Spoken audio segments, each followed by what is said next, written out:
mí es un placer enorme estar acá en la Universidad del SEMA en el contexto del programa de Relaciones Internacionales. Estamos acá con los alumnos, con mi cotitular de la materia, el profesor Gabriel Guerrero, que está acá, y en esta actividad que estamos haciendo en conjunto con Caral y con Promerum. Yo quiero dar una bienvenida muy especial a la relatora especial para Derechos Económicos, Sociales y Culturales de la Comisión Interamericana de los Derechos Humanos, Soledad García Muñoz. Muchas gracias por estar acá. Y ahora voy a presentar a Rigoberto Lobo. Rigoberto es un activista y defensor de derechos humanos cuya trayectoria inició en las protestas del 2014 en Venezuela, cuando empezó a atender a las personas heridas por la represión gubernamental. Su trabajo se ha enfocado en brindar acompañamiento y protección a víctimas, así como realizar labores académicas vinculadas a la defensa de derechos humanos. En el 2016 fundó la organización Promerum, cuyo enfoque es la defensa del derecho a la reunión y asociación pacífica de personas. Promerum quiere decir, nacimos como un acto de terquedad, de resistencia a no migrar de nuestro espacio natural, del cual el gobierno nos estaba empujando a irnos y lo continúa haciendo. Por su trayectoria, Rigoberto Lobo Puentes ha sido objeto de hostigamiento policial, intimidación y amenazas anónimas en su contra y contra integrantes de su familia, debido a su trabajo como defensor de derechos humanos. Tenemos acá también a Carolina Amoroso. Carolina Amoroso nació en Argentina, pero vivió su infancia entre Argentina, Ecuador y Venezuela, por lo que desde muy niña conoce la realidad de nuestra región. Es licenciada en Comunicación por la Universidad de San Andrés y magíster en Periodismo por la Universidad Torcuato Di Tella. Ha trabajado en el diario La Nación, en el canal La Nación y actualmente está en Todo Noticias, donde conduce el programa de actualidad Bella y Bestia y el programa TN Internacional. Además, en Radio Rivadavia conduce el ciclo Tres Hemisferios y en Radio Con Voz el programa Día de Tregua. En 2020 publicó su primer libro titulado Llorarás, Historias del Éxodo Venezolano, editado por la editorial Catarsis, y está por sacar su segundo título, Hackear la Argentina. Carolina ha realizado importantes coberturas periodísticas internacionales, como el inicio de la guerra en Ucrania, la situación en la frontera entre Colombia y Venezuela, pero más recientemente estuvo en la frontera entre Colombia y Panamá, conociendo en primera persona el drama de los migrantes y refugiados que cruzan la selva del infierno, la selva del Darién. Y tenemos a Walter Molina. Walter Molina Galdi, politólogo egresado de la Universidad Central de Venezuela, con especialización en comunicación política. Ha trabajado desde muy temprano, tanto en el ámbito político, principalmente en la organización de la Unidad, las Fuerzas Democráticas de Venezuela, como en el de la defensa de los derechos humanos. Actualmente vive en Argentina, pero continúa estudiando la situación en Venezuela y trabajando por ayudar en lograr un cambio en su país. Mucho de ello lo hace a través de sus diferentes artículos en el medio de comunicación del cual forma parte, llamado La Gran Aldea. Creo que quizás me olvidé de presentar, soy Sibyl Rhodes, soy profesora de la Universidad del SEMA, directora del Departamento de Ciencias Políticas y Jurídicas y soy presidente de Caral. Yo ahora me voy, los invito a Rigoberto y Walter, que están con nosotros presencialmente, a pasarse acá. Paso a la audiencia para escuchar lo que va a ser una presentación muy interesante. Vamos a poner Perdón, sí. Vamos a poner 2 sillas más porque yo me voy a sentar y los voy a ayudar a los chicos a pasar la presentación. De todas formas, tenemos el compromiso de que primero hable Sol, así que dejamos que Sol, todo tuyo. Adelante. Hola, ¿cómo están? Muy buenos días a todas y a todos hasta la Argentina. Realmente un placer poderles acompañar. Quiero agradecer mucho a CADAL, a Promedeum, a la universidad que acoge esta actividad, a UCEMA, por haberme invitado a participar. Y sobre todo felicitar, ¿no?, todos los esfuerzos que llevan adelante desde Promedeum. La verdad, Rigoberto, les felicito y les agradezco por esa labor constante para documentar la situación de los derechos humanos en Venezuela. Una labor que también es tan importante para el mandato, todo el interés en conocer ese informe, como también los hallazgos de Carolina Amoroso, que realmente también vemos que ha visitado una zona que es de la máxima preocupación también para la comisión y para la relatoría por las situaciones que viven las personas venezolanas en el Darién. Hablar de Venezuela desde la Relatoría Especial sobre Derechos Económicos, Sociales, Culturales y Ambientales, pues me remite a los inicios de este mandato. Esta es una oficina autónoma de la Comisión Interamericana de Derechos Humanos, creada por la misma hace 5 años, y estamos cumpliendo ahora, con el objetivo de promover y proteger los derechos económicos, sociales, culturales y ambientales en el continente, en el hemisferio americano. Y justamente en esa misión, y considerando que somos la segunda relatoría especial creada por la Comisión en toda su historia, y que tenemos a cargo una agenda holística y multitemática de múltiples derechos, pues desde los inicios del mandato tuvimos una preocupación y una atención muy especial en Venezuela. De hecho, al poco de incorporarme como relatora y titular de este mandato, precisamente trabajamos en el informe sobre Venezuela de la Comisión de 2017, y ya en ese momento identificamos lo que después, pues de acuerdo totalmente con la sociedad civil, se ha ido convirtiendo en una emergencia humanitaria compleja y multidimensional. Y también en un éxodo imparable de millones de personas ya forzadas precisamente por la necesidad, por la falta de acceso, disfrute, violaciones de sus derechos económicos, sociales, culturales y ambientales, así como también de sus derechos civiles y políticos.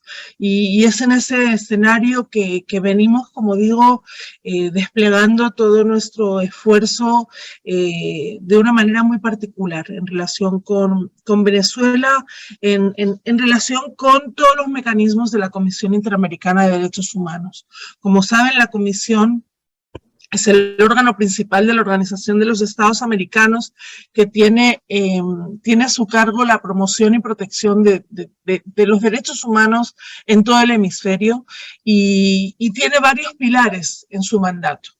Por un lado es la puerta de acceso al sistema en cuanto a casos y peticiones, y así todas las denuncias de violaciones a los derechos humanos que en forma de casos llegan al sistema interamericano van a entrar siempre por la Comisión Interamericana de Derechos Humanos, y llegado el caso y los trámites procesales correspondientes llegarán a la Corte Interamericana de Derechos Humanos. Ha habido una acción también de la sociedad civil venezolana para justiciabilizar casos ante el sistema, ante la Comisión, ante la Corte. También ha habido una acción muy fuerte de la sociedad civil venezolana para usar el mecanismo de las medidas cautelares de la Comisión, y en ese sentido, desde la Relatoría Especial, pues hemos trabajado activamente en relación con algunas solicitudes y medidas cautelares otorgadas por la Comisión que tienen que ver con los derechos que están a cargo de nuestra oficina, por ejemplo, el derecho humano a la salud, y hemos participado con la comisión en el otorgamiento y el examen de situaciones que hacen, por ejemplo, a la situación de personas con esclerosis múltiple, de mujeres con cáncer de mama, situación de hospitales, por ejemplo, de medidas cautelares otorgadas para la protección de los niños y niñas que son tratados en el Hospital JM de Los Ríos de Caracas, o en el Hospital Concepción Palacios, la maternidad Concepción Palacios, y obviamente toda esta labor también está centrada en la tarea de monitoreo, ¿verdad? Ya les mencionaba cómo desde el 2017 y ese informe de país pudimos aportar nuestro diagnóstico sobre la situación de los DESCA en Venezuela en ese momento, una situación que se ha ido agravando con el paso del tiempo, una situación que hemos dejado también establecida en nuestro último informe anual 2022, en el cual pues me gustaría remitirles muy especialmente a ese análisis sobre Venezuela, que se basa en un seguimiento cotidiano y en estrecho contacto con la sociedad civil venezolana, tanto con organizaciones que están fuera del país o que están realizando un trabajo constante como es Promedeum, como también en constante alianza y comunicación con determinados sectores que hacen a los derechos que tenemos encomendados. Por ejemplo, con el sector salud, por ejemplo, con el sector universitario. Tenemos una gran preocupación por la situación de la autonomía universitaria y la libertad académica en Venezuela. En definitiva, si vamos a este último informe, y les digo que estamos ahora trabajando precisamente en nuestro informe 2022. En el informe 2021 encontramos cómo hay serios desafíos para la garantía de los DESCA en un contexto, como digo, de una crisis humanitaria compleja, grave, multidimensional, que además se ha visto agudizada por los impactos de la pandemia del COVID-19, y bajo este escenario tomamos especial nota de la situación del derecho humano a la salud, de sus determinantes sociales, también del impacto de la emergencia climática, de la garantía del derecho humano al agua, así como también la protección de los derechos laborales y sindicales, el derecho a la educación y la libertad académica. Y frente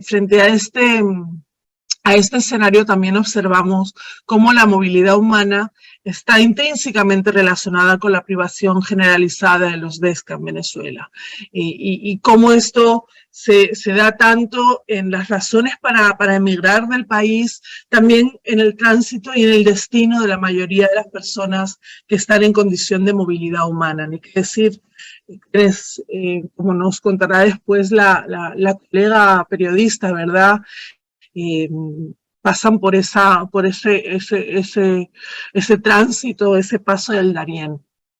Y quisiera hacer pues una breve referencia a algunos hallazgos, ¿verdad? Por ejemplo, en relación con el derecho a la salud, pues hemos observado cómo ya de por sí grave deterioro del sistema de salud de Venezuela, pues se ha visto aún más impactado por la pandemia en el goce y en el disfrute del derecho a la salud, y hemos observado cómo esta emergencia sanitaria, que se da además en el contexto de una emergencia humanitaria compleja, se ha caracterizado por serios obstáculos para vivir una vida digna en el país para la mayoría de la población. Realmente los índices de la pobreza en Venezuela son aterradores, y también los índices, por ende, de la desigualdad, que van al completo extremo, ¿verdad?, de no tener nada o una pequeña minoría, ¿verdad?, que tiene todo y una hiperinflación también que ha recrudecido aún todas estas condiciones y falta de acceso a derechos. En ese sentido, también hemos registrado el altísimo número de contagios y de muertes a causa del COVID-19, lo que se ha visto, como digo, agravado por el colapso del sistema de salud, con denuncias sobre el subregistro de contagios y muertes, también con los serios desafíos que hemos registrado frente al proceso de inmunización ante la ausencia de un plan nacional de vacunación efectivo, y esto aunado además a la escasez de medicamentos y de insumos médicos, a la falta de provisión de servicios esenciales tales como el agua potable, el saneamiento y la electricidad, y a una pobreza creciente que impide la satisfacción de las necesidades más básicas de la población. Tenemos muchos datos en nuestro informe sobre la situación del derecho a la salud, y quisiera destacar al menos, ¿verdad?, cómo la pandemia además ha afectado y este colapso del sistema sanitario de una manera terrible al personal de salud en Venezuela, que ciertamente se ocupa uno de los niveles, si no el mayor nivel de mortandad, ¿verdad?, en América del Sur, según lo registramos en el informe, en el cual pues también damos cuenta de cuáles son los estándares internacionales en materia de derecho a la salud y los estándares interamericanos que tendrían que cumplirse en Venezuela. Y no solamente denunciamos cómo el personal de salud está sufriendo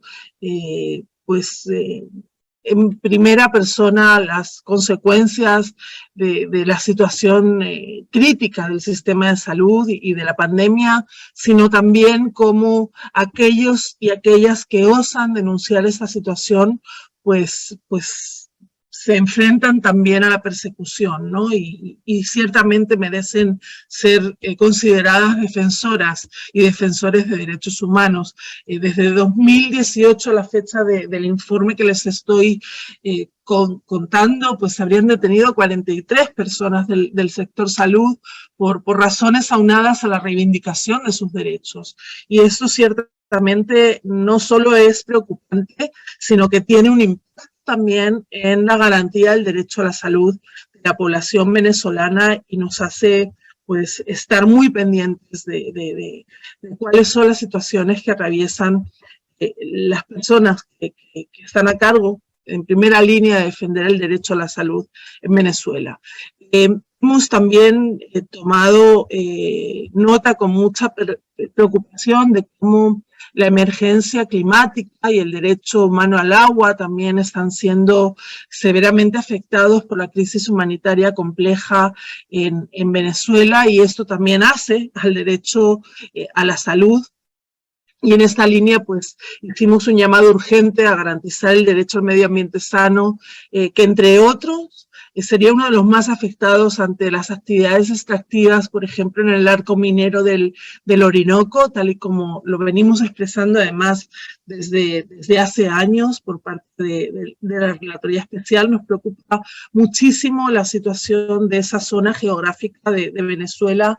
Nos preocupa, damos cuenta también de la situación de los derechos laborales y sindicales y de su extrema vulnerabilidad en Venezuela, ¿verdad? Tomamos nota de cómo el derecho al trabajo está receptado en el marco jurídico nacional, así como también estipula un salario mínimo y su actualización periódica. No obstante, como producto de la profunda crisis económica y social que atraviesa Venezuela, y con ello la caída progresiva de la actividad económica, observamos que ha aumentado considerablemente la población económicamente inactiva desde 2018, alcanzando casi el 50% para la fecha del informe, y que ha disminuido de forma significativa el empleo formal del sector público y privado, con una reducción también de más de 20% entre 2014 y 2021, y esto también con un impacto diferenciado en las mujeres. Solo en marzo de 2021, para adquirir la canasta básica para una familia, las personas necesitarían 420,15 salarios mínimos o 208,58 sueldos generales. Esto realmente nos indica las extremas condiciones de vida y la falta en general de vida digna en Venezuela. También nos hemos referido en el informe a las políticas fiscales y económicas y, cómo no, a la situación, ¿verdad?, de la educación, de la ciencia, tecnología, de la libertad académica, de la autonomía universitaria. Nos preocupa muchísimo cómo la pandemia también ha incidido en el acceso a la educación de niños, niñas y adolescentes, como en promedio las personas que no están en situación de pobreza han estudiado unos 11 años, mientras quienes están en pobreza extrema han estudiado algo más de 9 años en promedio, y también, pues más allá de los datos que hacen al acceso y al derecho a la educación, esta situación de falta de libertad académica y de autonomía universitaria nos está preocupando pues cada día más. Hacemos algunos registros en nuestro informe, sin embargo seguimos recibiendo casi diarios, semanalmente, informes de cómo sigue siendo preocupante y cómo el sector universitario y académico crítico ciertamente está acorralado. Y en ese sentido también nos preocupa mucho los derechos laborales del profesorado universitario en Venezuela, ¿verdad? Que cobran un promedio las personas que trabajan en las universidades de $0,70 y $3,50 mensuales. Yo creo que eso es un promedio de $1 a $3 mensuales, ¿verdad? Para docentes de grado 6, que es la mayor categoría de posgrado. Creo que esos datos son bastante elocuentes de cuál es la situación crítica que está viviendo la academia venezolana, y que por supuesto merece toda nuestra solidaridad y también nuestra preocupación. Y finalmente, hacer referencia a esta línea estratégica que también forma parte de las prioridades de mi mandato, no solo en Venezuela, sino a nivel regional, que es la de la movilidad humana y los DESCA. Entendemos que es muy importante que la comunidad internacional tenga presente no solo las consecuencias de la movilidad humana, y que en lugar de tratar de construir muros que contengan esa movilidad cada vez más incontenible, porque tiene que ver con la propia búsqueda de la supervivencia, se ocupe en realidad de fomentar el desarrollo y la vigencia de los derechos humanos en los lugares de origen de las personas que se movilizan. Y en ese cambio de paradigma creemos que es fundamental, además, que la comunidad internacional se concentre en generar desarrollo y garantías de los DESCA en los países de origen, porque nadie se va de su país porque quiere, ¿verdad? En general, la movilidad humana que estamos observando en Venezuela, como en Centroamérica y México, de la población haitiana, es una movilidad forzada por las circunstancias, forzada por la falta de acceso y disfrute a los DESCA, y esto en Venezuela también es muy claro. Como relatora especial tuve la oportunidad de casi pisar el territorio venezolano en la Roraima, en Brasil, acompañando la visita de la comisión a Brasil y hablar con muchas personas venezolanas que estaban en ese momento en los campos de acogida de Brasil, en la Operación Acogida. Y en esos testimonios, la mayor parte de las personas con las que hablaba, además de denunciar, ¿no?, la situación de persecución política, de falta de libertades, la mayor parte de las personas relataban que se habían ido por falta de trabajo, por falta de comida, por falta de acceso a la salud, por falta de medicamentos o la necesidad de comprar medicamentos para sus familiares con enfermedades crónicas. Pudimos verlo también cuando visitamos Cúcuta con la comisión en la frontera de Venezuela. Es muy claro que la emergencia humanitaria compleja que vive Venezuela es una de las causas principales de este éxodo masivo y forzado de población venezolana. Lo registramos en el informe, ¿verdad? Porque creemos que es importante también registrar ese aspecto de la movilidad y porque en este contexto de la vulnerabilidad de las personas venezolanas, quienes también voluntariamente han regresado, quieren regresar a Venezuela, inclusive han experimentado serios desafíos para la garantía de sus derechos humanos. Entonces, creemos que ciertamente es urgente que la comunidad internacional tenga en cuenta también este aspecto al momento de valorar sus acciones, y desde esa perspectiva también venimos tratando de sumar en los distintos foros, ¿verdad?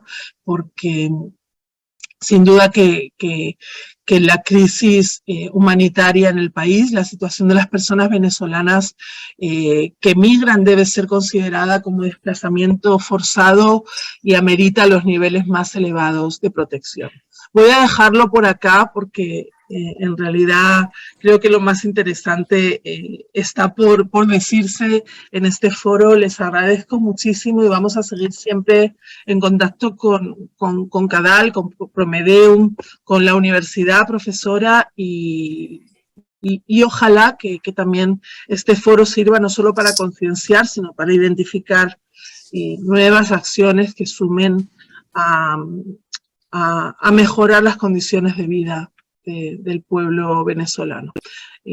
Un abrazo hasta Buenos Aires y hasta donde estén quienes me estén oyendo, y nuevamente muchas gracias por la invitación. Muchísimas gracias, estimada relatora, gracias por su tiempo. Sabemos su agenda súper complicada, y bueno, como detalle, si las organizaciones venezolanas estamos sobredimensionadas de trabajo en documentación, pues es difícil imaginarse cómo puede estar la relatoría de esta. Muchísimas gracias por el trabajo que hacen. Ya nos acompaña Carolina. Carolina, ya fuiste presentada, así que, bueno, todo tuyo. Gracias. Bueno, buen día a todos. Muchísimas gracias por convocarme. Lo primero que quiero expresarles a todos es la enorme solidaridad y el abrazo al pueblo de Venezuela, a todos los que han sufrido la brutal represión, a todos los que están en el destierro. A mí me parece que esa es la palabra más justa para hablar de lo que técnicamente se conoce como migración forzada. Bueno, lo que ha pasado en estos días, lo que ha pasado esta semana es muy, pero muy importante. Es algo que ya sabíamos, a veces se genera en quienes quizás venimos siguiendo este tema desde hace mucho tiempo, la frustración de decir, ay, recién ahora, ¿no? Sobre todo teniendo en cuenta todo lo que pasó y lo que pasa en el medio y lo que sigue pasando. Pero bueno, para una argentina que abraza desde pequeña, casi por herencia de mis padres, la bandera de los derechos humanos, y con la historia que tiene mi país, la verdad es que lo que ha sucedido esta semana es muy importante, y los abrazo, y y realmente siento mucho todo lo que pasan y lo que han pasado, por eso vuelvo a repetir algo que Rigoberto te decía de forma privada, que es que la verdad es que para mí abrazar la causa Venezuela, que no me molesta incluso que se cuestione, bueno, cómo puede ser una periodista que abraza una causa o que se convierte en, a mí todo lo contrario, me parece que el periodismo es sobre todo una forma de delatar de qué estamos hechos como personas, así que como periodista que abraza la causa Venezuela, realmente la lucha y la entrega y el trabajo que hacen ustedes ha sido una fuente de inspiración y de motivación para seguir comprometida con el deber, con mi deber como comunicadora. Bueno, voy a meterme en el lleno para hablar sobre el Darién, la selva del infierno, ¿no? Así lo titulamos nosotros, pero también la jungla del silencio. Nosotros pudimos viajar junto a un equipo que comprendió también el trabajo inmenso de mis dos compañeros, David Santisteve y Juan Pablo Chávez, dos camarógrafos.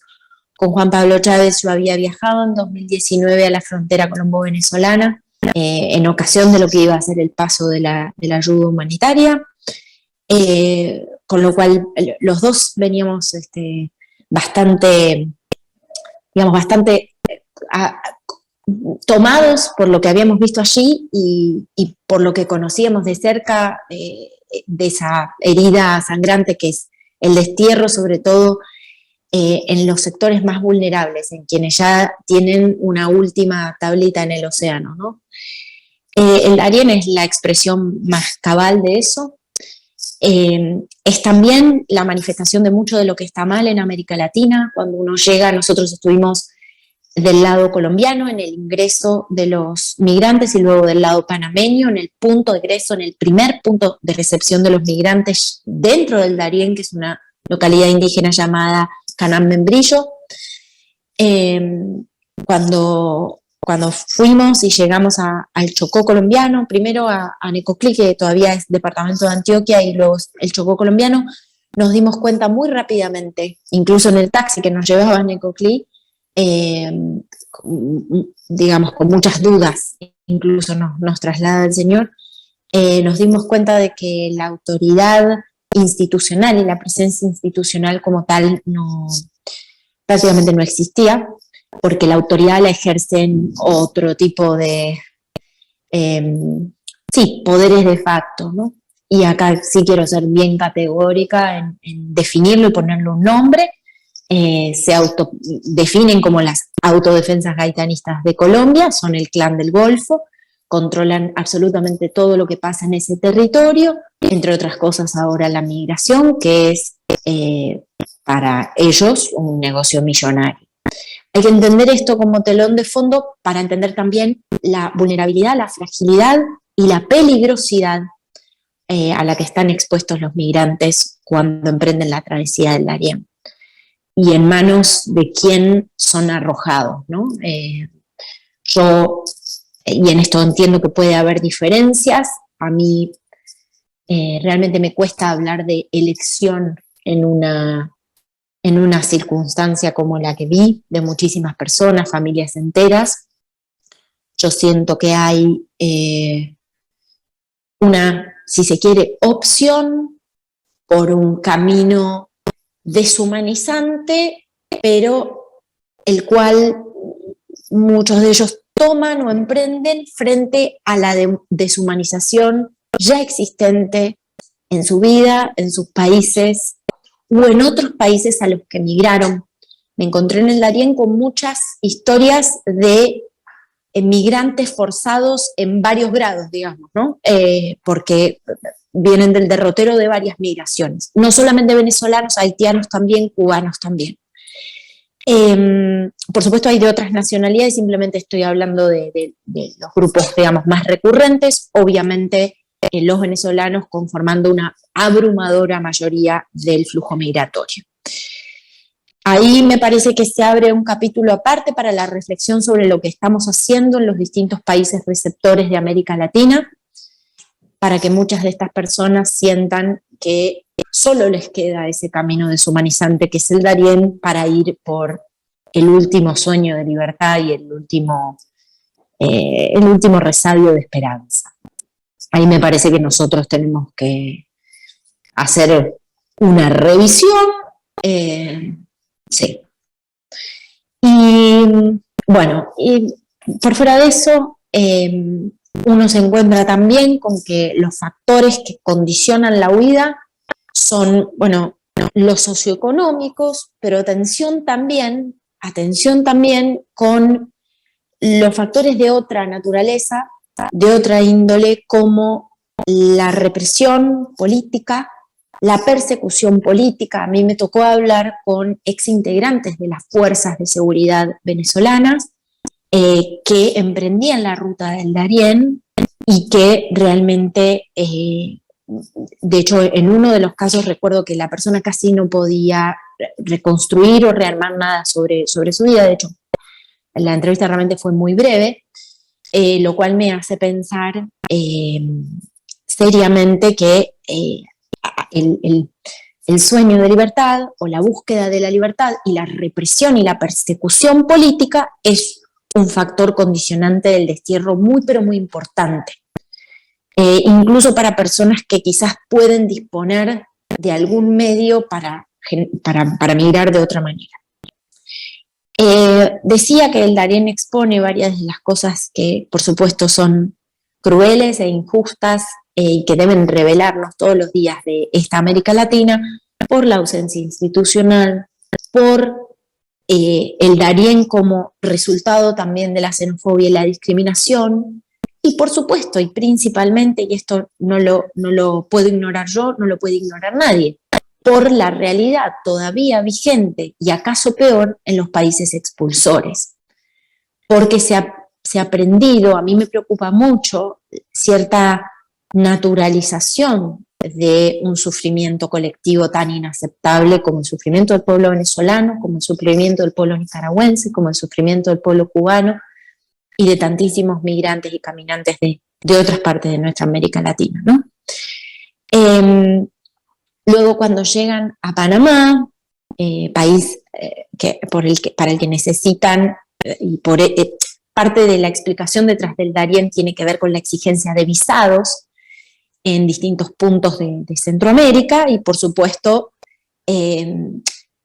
mi hipótesis, y entiendo que pueda ser algo discutible, es que la imposición de restricciones, lejos de disuadir la migración y lejos de enfrentar el problema desde una perspectiva humanitaria, lo único que hace es arrojar a más gente a un camino de deshumanización como es el Darién y como hay otros que toman luego los caminantes del Darién.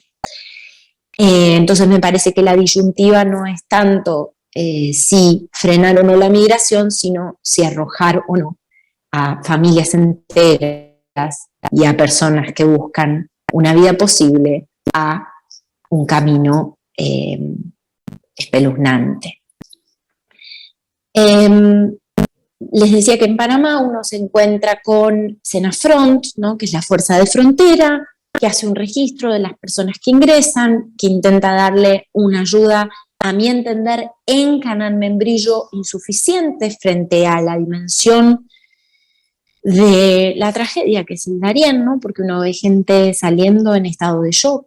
Hay una emergencia también en materia de salud mental, ¿por qué no decirlo?, ¿no? Porque las personas que han sido víctimas de tal situación de estrés psicológico, yo he escuchado historias de personas que refieren haber visto a un padre matándose porque había perdido a su hijo en la selva.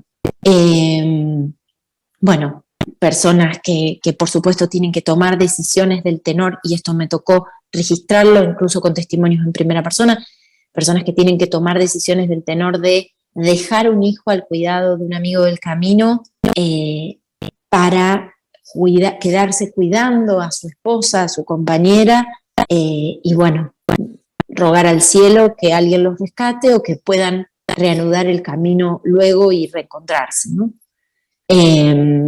Entonces, a la emergencia humanitaria, a la emergencia sanitaria, a la emergencia en lo más apremiante o lo que entendemos como lo más urgente, se suma también la salud mental, que para mí es igualmente urgente, ¿no? Sobre todo porque son personas, ¿no? Y me parece que muchas veces se pierde de vista el tratamiento de las personas y de toda su humanidad, y abrazar toda su humanidad. Me parece muy necesario trazar un puente de empatía, bajar el dedo, dejar de señalar, comprender que parte del patrimonio de una persona no solo es su capital, su casa, su carro, como dicen ustedes, su cuenta, sino la valoración de su propia vida. Una parte muy importante de nuestro patrimonio es el valor que le adjudicamos a nuestra propia vida. Y me parece que se hizo mucho para descapitalizar a esas personas del valor que le adjudican a su propia vida. Porque todo el tiempo el contexto les comunicó desde el país expulsor, en el caso de que hayan migrado a otro país desde ese primer país receptor, se les comunicó que no había futuro posible para ellos, que no había ni siquiera perspectiva de presente. Entonces ahora me parece que el trabajo que hay que hacer es el trabajo de abrazar la humanidad, de establecer un puente de empatía, de bajar el dedo, primero de bajar el dedo, y de exigir políticas públicas en los distintos países que tienen que acusar recibo de esta problemática humanitaria, que sean de la misma naturaleza, ¿no? Que sean políticas públicas de la misma naturaleza, humanitarias. Parece una obviedad, pero no lo es. Las respuestas son más militaristas o más, digamos, de papeleo que de humanidad.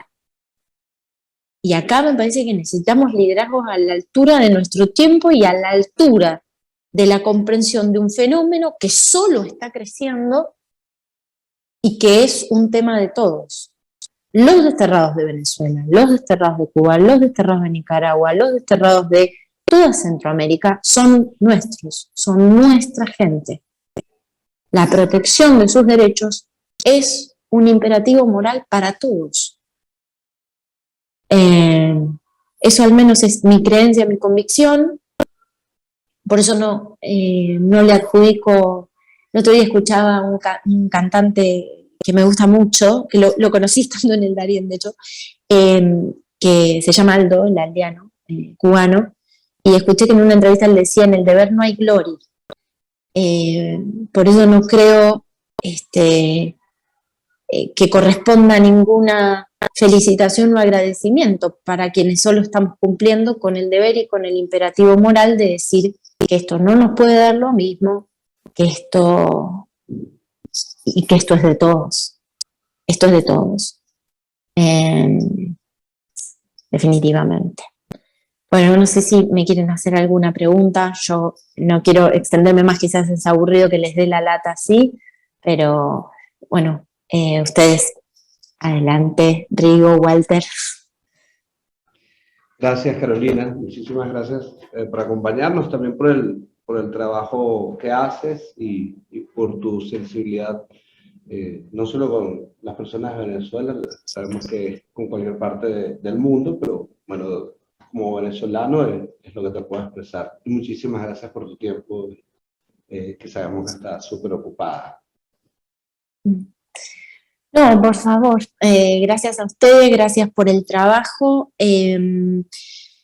Sí, tenemos que hacer también un trabajo muy grande en la no banalización y en la no, en esto quiero reforzarlo, quizás hay comunicadores escuchando, en la no naturalización, porque a veces hablamos de millones, y entonces todo suena una cosa, en la no naturalización y la no utilización de la tragedia de Venezuela, de Cuba o de Nicaragua en vano o en pos de las riñas políticas remanidas o Venezuela no es un tema, no es un asunto ideológico, es un asunto humano, es un asunto de imperativos morales y mucho más grande.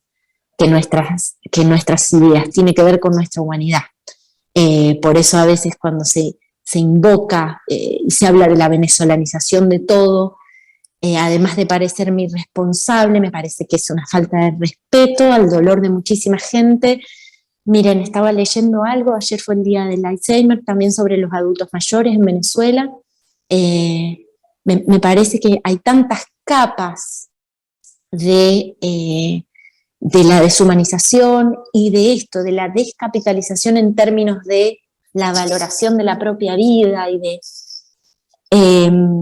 que siento que casi les debemos también una reivindicación de lo venezolano desde otro lugar, de lo venezolano como el echarle bola, de lo venezolano como el empezar de nuevo, de lo venezolano como el abrir las puertas, de lo venezolano como haber sido la casa de todos, de lo venezolano como haber sido el refugio de los que vivían en las dictaduras. Esto fue ayer, Entonces siento que también hay como un trabajo para hacer en la comunicación de los venezolanos que es mucho más grande que un régimen criminal, que es su gente, ¿no? Ahí me parece que hay que sacarle al opresor, al represor, el capital simbólico de lo venezolano. Cuando se dice, bueno, tal gobierno se acerca a Venezuela. No, se aleja del pueblo de Venezuela y se acerca a darle un guiño al tirano. Eso es justamente darle la espalda a Venezuela. Tirano no es Venezuela. Bueno, no sé, es casi, no sé. No, estoy pensando en voz alta también con ustedes, pero son todas cosas que me vienen preocupando y ocupando en la labor que hacemos nosotros, en la que por supuesto nos podemos equivocar, trabajamos con una materia muy sensible, uno siempre tiene miedo de caer en cualquier forma de revictimización, entonces por eso también pienso que parte de reconstruir ese patrimonio delicado en el tejido social, y casi como en la autoestima colectiva, tiene que ver con, primero, con hacerles entender que son sumamente bienvenidos, que esta es su casa, y hacerles entender también que no merecen, que es muy injusto lo que les está pasando. Me acuerdo que le dije a una chica que estaba embarazada en Necoclí, estaba pasando la noche en la playa, por alguna razón nos terminamos abrazando, llorando las dos en la playa. Su marido ya estaba de 9 meses ya por parir, estaban durmiendo en la playa. Y su marido quería emprender el Darién, ¿no? El Necoclí es como el último punto del cual toman las lanchas. Y me acuerdo que le dije, vos no tenés la culpa de nada de lo que te está pasando. Esto es muy injusto y vos no tenés la culpa de nada de lo que te está pasando. Y eso lo replicaría por millones. Sí, por supuesto, hay un poder para no revestir de victimismo al desterrado o a la víctima de una violación sistemática de derechos humanos, porque sí, son víctimas, pero eso es un aspecto, no es la definición de su identidad. Para mí la definición de la identidad del venezolano es la reconstrucción hoy. Esa es la definición de lo venezolano. Y la esperanza.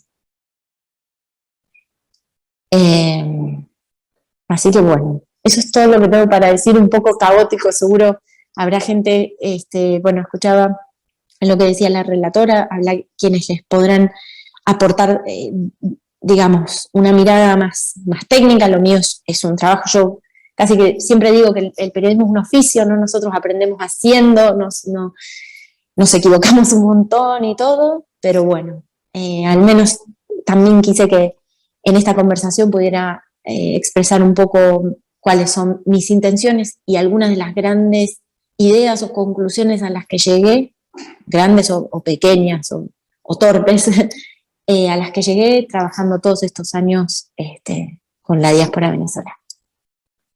Gracias, Carolina. Lo que dices es totalmente cierto. Desde hace muchos años en Promedio hemos usado como un lema, no somos cifras, y el periodismo, y tú con el documental de Darién y con otras cosas, le das caras a esos números que suele ser algo tan abstracto, ¿no? Tantos miles, tantos millones, pero atrás de eso hay ese número de historias, ¿no? Y de rostros que están padeciendo una misma situación, pero que son historias que no son iguales, son historias de vida. No. Entonces, el periodismo tiene esa herramienta de contar esas historias, de humanizar esos números que llegan en un momento a volverse tan fríos, ¿no?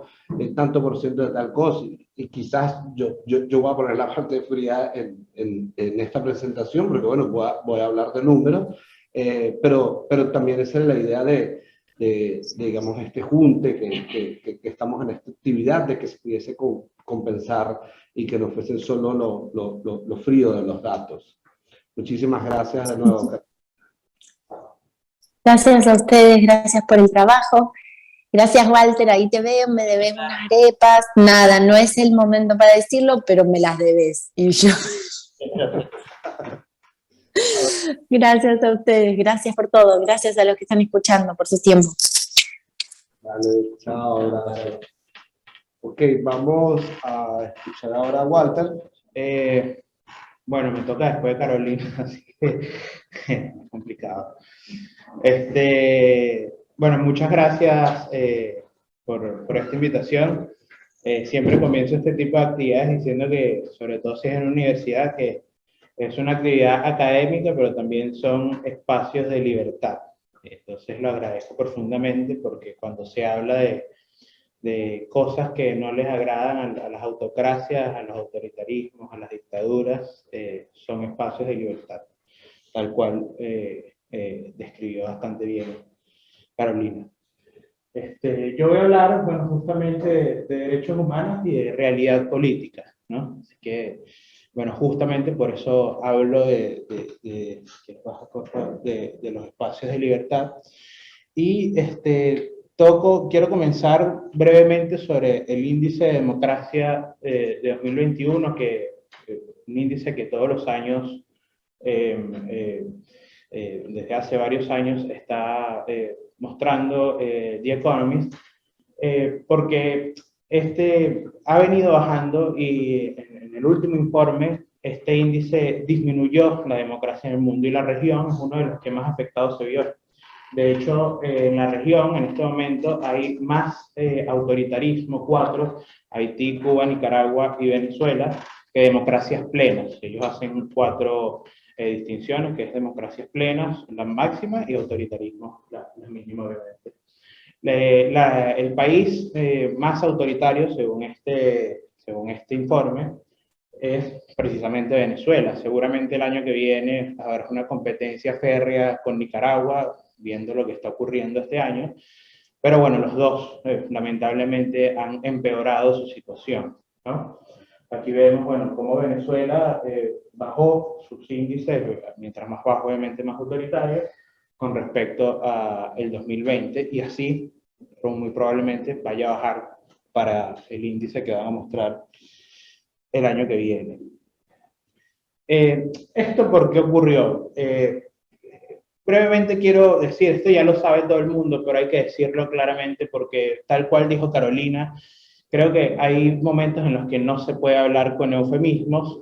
Nosotros, en la academia, sobre todo, a veces se trata de buscar dónde poner las cosas y cómo mencionarlos, y a veces hay palabras mucho más simples de cómo decirlo.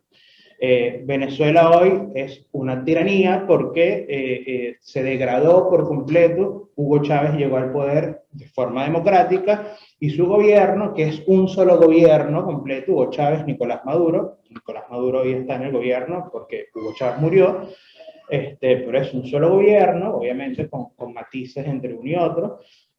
Ha devenido en una tiranía que comete crímenes de lesa humanidad, como voy a hablar más adelante sobre ello. ¿Cómo sucedió esto? Bueno, ahí siempre en los últimos tiempos me gusta citar a 2 libros o 2 tesis que hablan muy bien de eso. Una es la de Cómo mueren las democracias de Levitsky y Szilard, y otra es la que es muy reciente, del académico venezolano Moisés Naim, de La revancha de los poderosos. Una explica sobre cómo se usa la misma democracia para destruir las democracias, que fue precisamente lo que ocurrió en Venezuela, que en otras partes del mundo, por supuesto, y otro habla de los autócratas 3P, que es lo que dice Moisés Naim. Las 3P son el populismo, la posverdad y la polarización. Como verán, bueno, todo esto fue lo que fue utilizando Chávez para ir degradando poco a poco la situación en Venezuela, y por supuesto, una vez Nicolás Maduro asumió el poder, esto fue profundizándose de manera muchísimo más rápida. ¿Qué sucedió en Venezuela a medida en que la democracia se fue perdiendo cada vez más? Bueno, que se fue creando también una emergencia humanitaria compleja. ¿Por qué resalto la palabra compleja? Porque la emergencia humanitaria, la crisis humanitaria, la terrible situación en Venezuela, que hayan 7 de cada 10 personas pobres, pobres extremos, que 35% de los niños menores de 5 años sufran de desnutrición y todo lo que ello significa, el proceso de crecimiento para ellos, el proceso de aprendizaje, etcétera, etcétera. La situación de la migración venezolana. Este año la crisis de migrantes y refugiados venezolanos se convirtió en la más grande del mundo. Esto sin nosotros vivir una guerra o algo parecido. Esto sucede, esa palabra compleja, es precisamente por eso, porque la crisis no deviene de una guerra, como lo que ocurre en Ucrania con la invasión rusa, o de una situación catastrófica de naturaleza, sino por un diseño político. Es un diseño político, ¿por qué? Porque la represión es una de las patas para mantener el poder hegemónico y el hambre, la miseria, es otra de las patas para mantener el poder en Venezuela, evidentemente. Soledad, la relatora menciona en algún momento el Hospital JM de Los Ríos. Eso es muy dramático, pero es un ejemplo perfecto de esto que yo hablo de un diseño político, de cómo ir dañando todo en Venezuela y cómo ir generando esa emergencia humanitaria compleja. En el año 2017, comienzos del año 2017, el régimen decidió parar el programa de trasplantes. Eso ha causado, desde el 2017 hasta el mes pasado, más de 70 muertes de niños que estaban esperando un trasplante en Venezuela. No hay un motivo del por qué parar el programa de trasplantes. Después la propaganda dice que es por culpa de las sanciones, pero las sanciones comenzaron un año después de eso. Un año después de que ellos pararon ese programa. Entonces, es un diseño, hay una razón del por qué hacen toda esta situación. Por favor. Aunado a esta crisis social, por supuesto, está la crisis política, que también es fundamental para ellos, bueno, mantener la hegemonía. Como bien les decía, Chávez llegó al poder, o el chavismo llegó al poder a través de elecciones libres en Venezuela. Era una democracia con profundos problemas, como, bueno, en Latinoamérica muy pocos hablamos de democracias realmente sólidas, pero democracia al fin. Fue poco a poco dejando de ser democracia realmente, y con Maduro ya hablábamos, o los finales, el tiempo final del gobierno de Hugo Chávez y el gobierno de Nicolás Maduro, ya podríamos hablar en la definición, o entraba en la definición de una autocracia competitiva.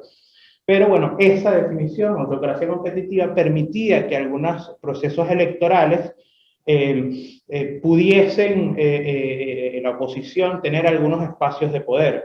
Así hubo un batacazo, como decimos en Venezuela, en el año 2015. La oposición sin poder salir prácticamente en medios de comunicación, ya cooptados, comprados, amenazados por el régimen, o por lo que en Venezuela hay lo que se llaman colectivos chavistas, que son una suerte de grupos paramilitares o parapoliciales que amenazan, que amedrentan, que incluso asesinan, como sucedió en varios protestos. Aún así, en las votaciones del año 2015, bueno, ganó la oposición, pero entonces el chavismo decidió que más nunca íbamos a tener otra elección limpia, por decirlo así, y es lo que estamos viendo hasta ahora. Todo eso se ha unido, bueno, obviamente, a una situación de violación extrema de derechos humanos. la situación en Venezuela ha empeorado de manera abrupta, sobre todo desde el año 2014. Ya para ese año estaba Nicolás Maduro a la cabeza, Chávez muere en el año 2013, y Maduro ya está en el año 2014 a la cabeza. Ese año hubo unas protestas muy simbólicas, bueno, simbólicas y muy fuertes, muy importantes, que lideraron los estudiantes. Hubo más de 70 muertes por parte, como les mencionaba, de estos colectivos armados, estos grupos paramilitares, parapoliciales, aupados por el Estado y también por fuerzas de seguridad. Y a partir de ahí, bueno, vinieron otras, la del 2016, que es el año siguiente de que se ganó la Asamblea Nacional de Venezuela. Se intentó un referéndum revocatorio previsto en la Constitución. Obviamente hubo todos los obstáculos, ya el chavismo no lo iba a permitir. Hubo protestas, hubo muertos. La del 2017 fue la más grande, hubo casi 200 asesinatos. Y en el 2019 lo mismo, que fue el año en el que Juan Guaidó se juramentó como presidente, como bueno, obviamente ya todos ustedes lo habrán visto. Toda esta situación ha estado bastante claro en diferentes informes, diferentes de Human Rights Watch, de Amnistía Internacional, de Provea, de diferentes organismos nacionales e internacionales. Los dos más importantes, tal vez, para que el mundo viera hacia Venezuela, porque muchas veces gritábamos y la verdad eran pocos que volteaban a ver, al menos los gobiernos, fue el de la Oficina de la Alta Comisionada para los Derechos Humanos de la ONU, de Michelle Bachelet en 2019, después hizo otros, pero digamos, eso fue como un punto clave en Venezuela, y después los que han sido, a mi parecer, es una opinión muy personal, que es la de la misión de determinación de los hechos sobre Venezuela de la ONU, que han presentado 3 informes. El último lo presentaron hace 2 días, que habló, es muy importante porque habla 2 puntos sobre el rol de las estructuras e individuos de las cadenas de mando dentro de la Agencia de Seguridad y violaciones de derechos humanos en el Estado Bolívar, específicamente sobre el arco minero del Orinoco. El primer punto es lo más destacado. ¿Por qué? Porque habla, para resumirlo un poco, estamos ya corto de tiempo, habla es muy largo el informe, pero habla de varias agencias de seguridad que cometen básicamente crímenes de lesa humanidad, porque la tortura, las ejecuciones extrajudiciales y otro tipo de situaciones son considerados crímenes de lesa humanidad, que precisamente es lo que está siendo investigado hoy por la Corte Penal Internacional.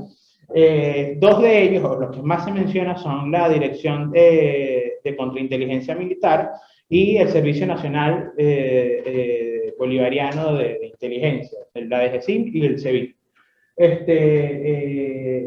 Aquí vemos, por ejemplo, un caso, esto lo quise poner, esto está en el informe, esto que está acá marcado con X, que es la Casa de los Sueños, es un centro de tortura dentro de la cárcel del DGCIM. Es un centro de tortura que los golpean, los meten con agua helada, les meten en zonas genitales, sobre todo a los hombres, los electrocutan, los ponen en cuartos, en habitaciones de 2x2, donde no pueden obviamente ni sentarse ni hacer nada, están ahí 48 horas. Es un centro de tortura.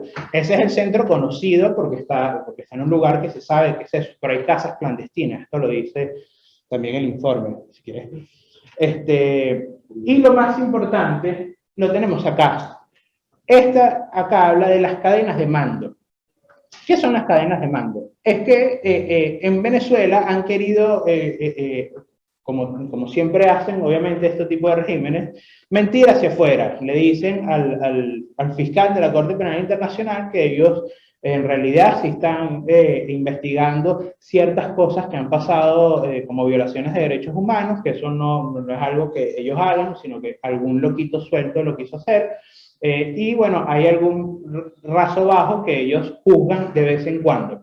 Pero, como queda claro en el informe de la misión de determinación de los hechos, no es un loquito suelto, sino que es una política de Estado la violación de derechos humanos. Es decir, el régimen de Nicolás Maduro comete crímenes de lesa humanidad. Y Nicolás Maduro es mencionado decenas de veces en el informe. Es decir, la principal cabeza de los crímenes cometidos por el régimen es precisamente Nicolás Maduro. el primero, y de ahí para abajo otros. Está Diosdado Cabello, hay un sargento Granco desde apellido que es mencionado 122 veces, hay varios de ellos, pero el principal es Nicolás Maduro. Estamos hablando de una cadena de mando que comienza por el propio presidente hacia abajo. Todos ellos cometen crímenes de lesa humanidad. Entonces, si quieres bajar, para terminar. Entonces, bueno, sabiendo esa situación, en Venezuela debemos lograr una transición, pero no es una sola transición en Venezuela. Cuando se hace un estudio o cuando se habla mucho de transiciones que ya han ocurrido en otros países. Es correcto, por supuesto, hacer estas comparaciones, pero tal como ha mencionado el profesor José Ignacio Hernández, en Venezuela no es una transición la que hay que hacer, sino tres transiciones, que es una, la transición política, que es, por supuesto, dejar de ser un país autoritario, un país de tiranía, para volver a ser una democracia. La segunda transición, que es una transición económica, porque no es lo mismo una transición donde solo existía una dictadura que una transición donde no hay democracia, pero además hay una emergencia humanitaria compleja tan terrible como ocurre en Venezuela. Y la tercera transición, que es una transición de Estado. Hoy Venezuela tiene un Estado que está cooptado por bandas criminales. En Venezuela hay tranza directamente con bandas como las personas que se salieron de los acuerdos de la FARC, personas del ELN, personas de Hezbollah. Lo vemos, de hecho, en este mismo informe, habla de eso con lo que está sucediendo en el arco minero del Orinoco. Y bueno, apuntar, o ya está apuntando, digamos que la gran mayoría de la oposición venezolana a las elecciones del 2024, que son presidenciales, pero creo que la idea, al menos de Nicolás Maduro, es lo que ha mostrado es que sucedan como sucedieron en Nicaragua. Ya todos sabemos lo que pasó.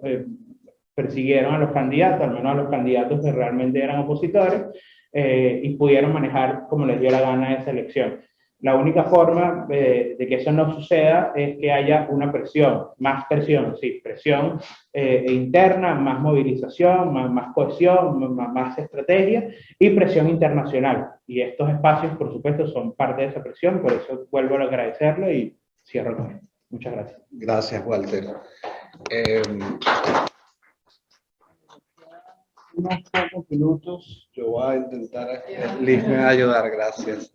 A ver, tengo pocos minutos para hablar de la situación de derechos humanos, específicamente económicos y sociales en Venezuela, lo cual, pues, por supuesto, es poco tiempo, ¿no? Entonces vamos a ver unos datos importantes. Walter me ayudó con una parte, no tengo que definir qué es emergencia humanitaria compleja. Movimos el orden de las presentaciones. Esto es importante mencionarlo porque no conseguíamos cuál era el hilo ideal, que no existe, ¿no? Y creo que funcionó de la mejor manera.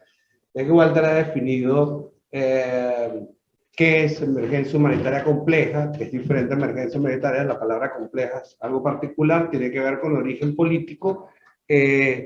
Eso ha colocado a Venezuela, a la población, en una situación particular, porque no hay una guerra, no hay un desastre natural, pero las consecuencias son bastante similares. Con la diferencia que en un desastre natural necesitas ingenieros y una serie de técnicos expertos para recuperar el espacio y para reconstruir o construir lo que haga falta, pero en una emergencia humanitaria compleja necesitas la decisión política, ¿no? La disposición.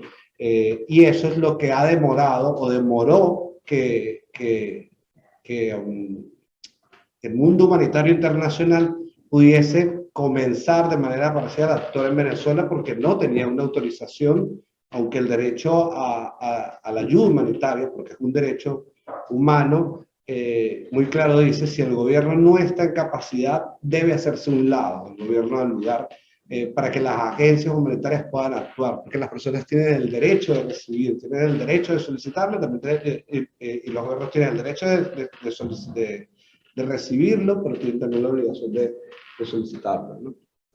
Entonces, lo que van a ver una serie de datos de manera breve, ya insistiendo, no son consecuencias de un desastre natural, de un conflicto armado, lamentablemente se traducen en algo muy sencillo que lo determina cuando empiezas a analizar los datos en la línea de tiempo, y es lo que se denomina el daño deliberado, ¿no?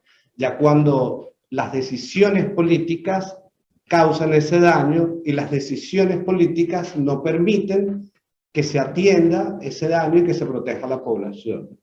La población de Venezuela, según el Centro Latinoamericano y Caribeño de Demografía, dice que está en 28.7 millones. La cifra actual de migración, de la plataforma para la coordinación interagencial de Naciones Unidas para Venezuela, menciona ese número de migrantes para la fecha de agosto 2022 y menciona ese número de solicitudes de asilo para diciembre 2021. Pero recientemente, después que se lee esta cifra, ya se logró determinar que la cifra de personas que han salido de Venezuela es similar a la de Ucrania, que sí es consecuencia de una guerra, y ya superaron a la primera, que era la de Siria, ¿no? Entonces, revisamos sobre pobreza. ¿Qué sucede? 2021 y 2022 ha habido un trabajo muy interesante y lamentable, que es aparentar una mejoría en la situación venezolana, lo cual es una absoluta mentira. ¿Qué se ha hecho de manera deliberada? Y ahí es donde seguimos insistiendo, hay un daño deliberado. Se ha tomado los indicadores del pico de la pandemia del medio y se han comparado con los actuales. Y evidentemente no hay país sobre el planeta Tierra que su situación no haya mejorado en relación con el pico más alto de la pandemia, donde, todo estaba cerrado, no es lo que conocemos. Pero si en Venezuela comparamos los indicadores antes de que sucediera la pandemia, conseguimos que la situación se ha agravado.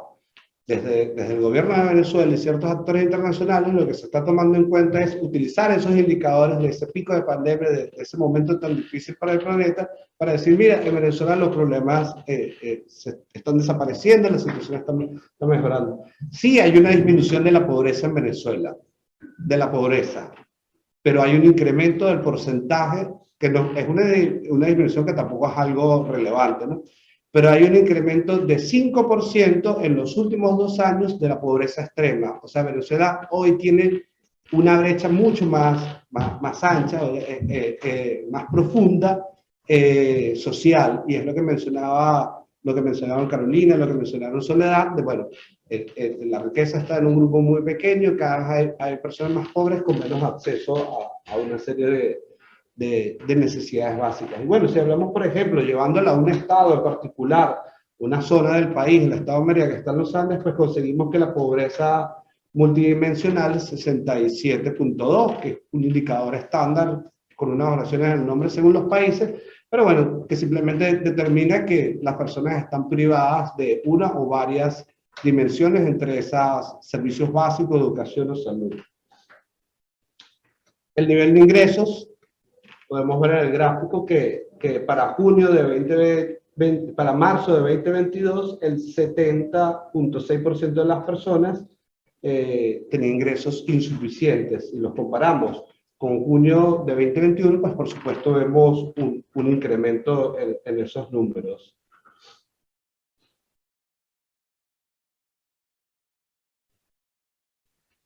En cuanto a la higiene, vamos a hablar específicamente del tema de higiene menstrual, y los niveles de pobreza llevan a unos datos muy dramáticos, como tomamos toallas sanitarias como ese método más común usado en el mundo, no decimos que sea el mejor o no, pero el más común, y bueno, el 30.4% de las personas no tienen acceso a toallas sanitarias. No tienen acceso es porque no las puedan comprar. Ya no se trata de una situación de desabastecimiento como pudo haber sucedido en años anteriores, que se había un severo desabastecimiento. Ahora no hay un desabastecimiento de alimentos o insumos, pero no hay posibilidades para las personas de adquirir alimentos u otros bienes.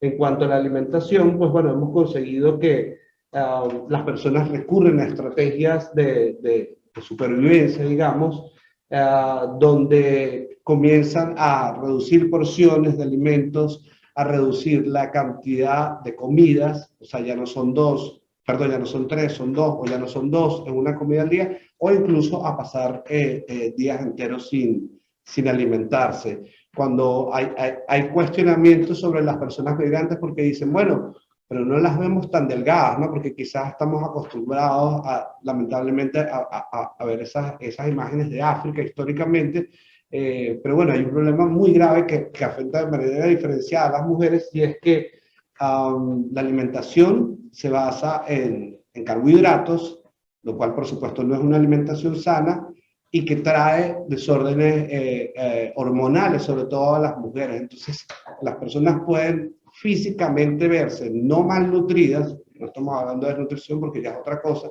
aunque sí hay porcentajes de eso, pero su organismo en realidad no se ha alimentado de manera adecuada.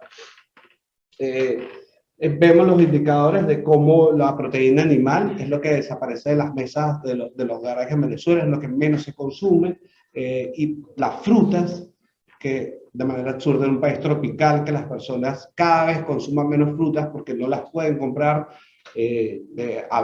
tampoco se puede pensar que están en todos lados, ¿no? Quizás hablando de los Andes, del llano, pues sí, hay más árboles frutales, digamos, a disposición de cualquiera, ¿no? El mango se volvió un instrumento de supervivencia en Venezuela en un momento. La banana se volvió un instrumento de supervivencia en Venezuela. Las calles de las ciudades tenían, por decirlo de manera ilustrativa, alfombras de cáscara de banana, que era lo único que estaba consumiendo las personas. Pero si nos vamos al área capital o en las zonas más pobladas, por supuesto las personas no van a tener una disponibilidad de árboles frutales como puede ser en una zona más rural, ¿no?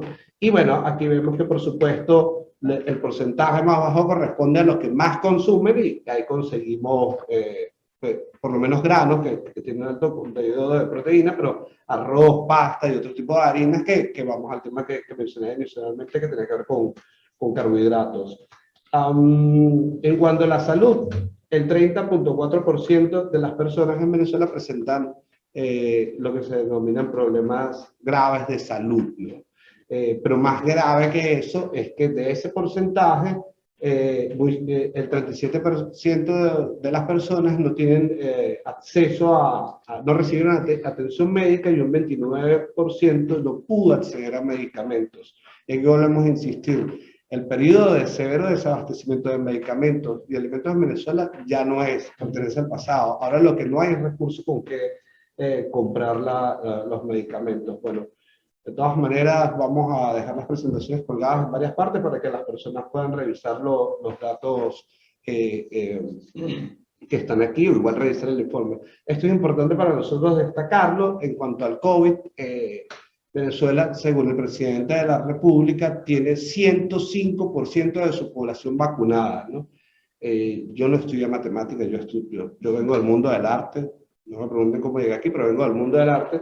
Pero desde el mundo del arte no cabe el 100.5%, ¿no? De personas vacunadas. Lo intenté dibujar y no conseguí la manera, ¿no? La realidad es esta. Para marzo de 2022, que son estos datos, el 49.1% de la población tenía 2 dosis de vacunas anti-COVID. El 30% de la población no estaba vacunada. No estamos hablando de tercera dosis, refuerzo 1, refuerzo 2, ¿no? Y por supuesto los datos que existen sobre muertes de COVID no tienen nada que ver con la realidad que han vivido las personas, ¿no? Servicios básicos. Bueno, 38.2% de la población en junio expresó tener interrupciones graves del suministro, pero en marzo de 2022 el 43.4%, lejos de mejorar la situación, ¿no? Pero además el agua que reciben las personas, ahí aparecen las fuentes de acceso a donde consigue agua las personas, pero también el 74% de las personas expresaron que el agua tiene señales de contaminación, y bueno, se logró determinar por porcentaje el color, el olor, el sabor y otras señales. Aquí voy a pasar rápidamente porque ya se nos acabó el tiempo, el tema de movilidad. En el 20.3% de los hogares en Venezuela, al menos una persona migró. Más del 90% lo hicieron a otros países. Estas son cifras para marzo de 2022. Las razones son diversas, por supuesto, acceso a subsistencia económica, o sea, poder tener ingresos, por más bajos que sean en cualquier país del mundo, que puedan funcionar para alimentarse o alimentar a su familia. La salud siempre está en un segundo plano. La salud dejó de ser una prioridad para la mayoría de los venezolanos, porque cuando no tienes para alimentarte, no vas a pensar en salud. La pandemia en Venezuela fue muy difícil, no solo por todas las restricciones que se les daban a la población, una de ellas eliminar la venta de nafta, y nadie tenía cómo moverse, transporte personas. Era el tema de que decían las personas no se están cuidando en la pandemia. Una persona que tiene 2 días o un día sin comer, es poco probable que piense en que debe usar un barbijo o que se debe quedar en casa. Esa persona simplemente, como deciden cruzar el Darién, que lo mencionaban en un programa de Carolina, lo ilustraban de una manera, bueno, ¿por qué la gente salta al vacío? Bueno, la gente salta al vacío porque lo que está atrás es mucho peor, y saltar al vacío te da un porcentaje de probabilidades de sobrevivir. Atrás no te ofrece nada de eso. Eso sucedía en el contexto de la pandemia. Las personas no se cuidaban porque necesitaban saltar a ese vacío, que es ver qué puedo hacer, como dicen aquí en Argentina, una changa, lo que sea, para reunir algo para poder alimentar, bueno, no alimentarme, para poder consumir algo, de algún tipo de alimento, o alimentar a mi familia, ¿no? Por supuesto, todo eso en un contexto muy violento. El 22.2% de la población expresó haber sido víctima de violencia o abusos. De ese porcentaje, más del 49% expresó haber sido víctima de violencia o abusos por parte de funcionarios del Estado. Solo un poco más de la mitad, el 54.8% de esos eventos han sido denunciados. Y aquí les dejé unas estrellitas rapiditas. Human Rights Measurement Initiative hizo un estudio, bueno, hace un estudio en todo el mundo, revisa las condiciones. En el caso de Venezuela no hablan de derechos económicos y sociales, porque bueno, todavía no han trabajado con esos datos, pero sí hablan temas de integridad física. Venezuela tiene puntuaciones, por ejemplo, el tema de integridad física 2.1 sobre 10, o sea, aparecen todos los indicadores de manera muy grave. Aquí está la información, lamento no hablar un poco más de ella. El Centro para los Defensores de la Justicia ha documentado todo lo que sucede con las personas defensoras, porque todo este trabajo que hacemos las organizaciones de documentar y visibilizar la situación trae consecuencias, ¿sí? Consecuencias como las de muchos que no podemos ya estar en Venezuela. Y en el caso de nuestra organización, por el trabajo de documentar, visibilizar y denunciar las violaciones a los derechos humanos, los patrones de actos violatorios hacia personas de derechos humanos han sido amenazas de muerte, acoso, persecución, detenciones arbitrarias, ataques digitales, difamación, desprestigio, hostigamiento, seguimiento y vigilancia, hostigamiento judicial, intimidación, allanamiento arbitrario del hogar, privación ilegítima de libertad, violación del debido proceso, violación del derecho a la defensa, obstrucción de la labor de acompañamiento a víctimas. Si el daño no es deliberado en Venezuela, y esto lo voy a dejar como una pregunta, porque está bien que el debate se pueda abrir en lo público. Ok, puede ser una exageración de nuestra parte, un mal uso de concepto, y no existe el daño deliberado por parte del Estado venezolano hacia la población. ¿Por qué las organizaciones humanitarias, porque no solo las accesibilidades de derechos humanos, hemos sido detenidas, hemos sido víctimas de una diversidad de actos violatorios por realizar acciones humanitarias? Y esto lo digo en el caso de nuestra organización, que tenía las dos labores, cerró las humanitarias por las mismas consecuencias, porque era difícil trabajar de esa manera. Pero ¿por qué la acción humanitaria tiene que ser reprimida, tiene que ser detenida? Los compañeros de Azul Positivo estuvieron varios días detenidos, tienen causas abiertas, que es una organización que tiene, creo que ya unos 20 años trabajando con el tema de VIH-Sida, y ha sido una serie de personas defensoras en el mundo humanitario, ha padecido una serie de consecuencias. Carolina Amoroso, en uno de sus programas, me preguntó qué podemos hacer por Venezuela, o qué puede hacer el mundo por Venezuela. La respuesta va a parecer tonta, es súper sencillo, y Naciones Unidas lo tiene definido, lo sabe y sabe cuál es la ruta. El concepto de protección para Naciones Unidas tiene algo en el centro que se llama derechos humanos. No existe asistencia humanitaria sin protección de derechos. es como un callejón sin salida donde asistes a las personas y no proteges los derechos, no vas a llegar a ningún lado, es un círculo vicioso. Si los derechos humanos están en el centro, la acción humanitaria logra sus funciones, la diplomacia logra sus funciones y digamos que el panorama se hace transparente. Como despedida, alguien que ha inspirado a Promedeo y está en las paredes de nuestra oficina, existió un alto comisionado que se llamó Sergio Vieira de Melo, que fue alto comisionado de las Naciones Unidas, que antes de eso fue alto comisionado para los refugiados, que tiene que ver con Timor del Sur, que tiene que ver con Kosovo, y conoció, entendió y supo hacer muy bien eso, poner sobre la balanza lo humanitario y los derechos humanos no negociables. Hoy no nos acompaña Sergio de Vieira, fue víctima de un atentado en Bagdad, a la sede de Naciones Unidas, pero bueno, es importante mencionarlo y que podamos seguir viendo el mundo de esa manera. Muchísimas gracias. Vale, muchísimas gracias a las personas que nos acompañaron por Zoom. Bueno, ha sido un placer